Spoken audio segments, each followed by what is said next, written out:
ನಗರದ ನಾರಾಯಣಿ ಸಭಾಂಗಣದಲ್ಲಿ ನಡೆದ ಶ್ರೀ ಶ್ರೀನಿವಾಸ ಕಲ್ಯಾಣೋತ್ಸವದಲ್ಲಿ ಭಾಗಿಯಾಗಿದ್ದ ರಮೇಶ್ ಬಾಬುರವರಿಗೆ ಕೆಜಿಎಫ್ ಜೆಡಿಎಸ್ ಮುಖಂಡರು ಆತ್ಮೀಯವಾಗಿ ಸನ್ಮಾನ ಮಾಡಿದರು. ಕೆಜಿಎಫ್ ನಗರದಿಂದ ಬಂದಿದ್ದಂತಹ ಜೆಡಿಎಸ್ ಮುಖಂಡರು ಮತ್ತು ಅಭಿಮಾನಿಗಳಿಂದ ಕೆಜಿಎಫ್ ಕ್ಷೇತ್ರದ ಜೆಡಿಎಸ್ ಅಭ್ಯರ್ಥಿಯಾಗಿದ್ದಂಥ ರಮೇಶ್ ಬಾಬು ಪರವಾಗಿ ಘೋಷಣೆ ಕೂಗಿ, ನಿಮ್ಮೊಂದಿಗೆ ಸದಾ ನಾವಿದ್ದೇವೆ, ನೀವೇ ನಮ್ಮ ಮುಂದಿನ ಶಾಸಕರು, ನೀವು ನಮ್ಮೊಂದಿಗಿರಿ ಅಂತ ಹೇಳಿದ್ರು.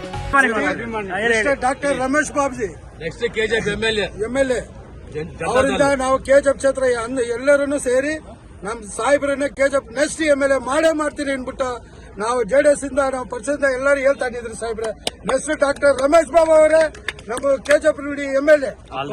ಈಗ ಇವರು ನಮ್ಮ ಅಪ್ಪಾಜಿ ನೇತೃತ್ವದಲ್ಲಿ ಈಗ ಕರ್ನಾಟಕಕ್ಕೆ ಎಲ್ಲ ಒಂದು ಒಳ್ಳೆ ಕೆಲಸ ಮಾಡ್ತಾ ಇದ್ದಾರೆ.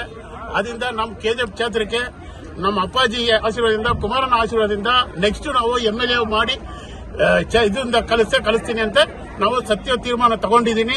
ಕೆಜಿಎಫ್ ಇಂದ ನಾವು ಬಂದಿದ್ದೀನಿ. ಈಗ ರಮೇಶ್ ಬಾಬು ನೆಕ್ಸ್ಟ್ ಎಂಎಲ್ಎ ಹಾಗೆ ಆಗ್ತೀನಿ. ಅಪ್ಪಾಜಿಗೆ ಜೈ, ಅಪ್ಪಾಜಿಗೆ ಅಪ್ಪಾಜಿಗೆ ಡಾಕ್ಟರ್ ರಮೇಶ್ ಬಾಬು ಜಿಗೆ.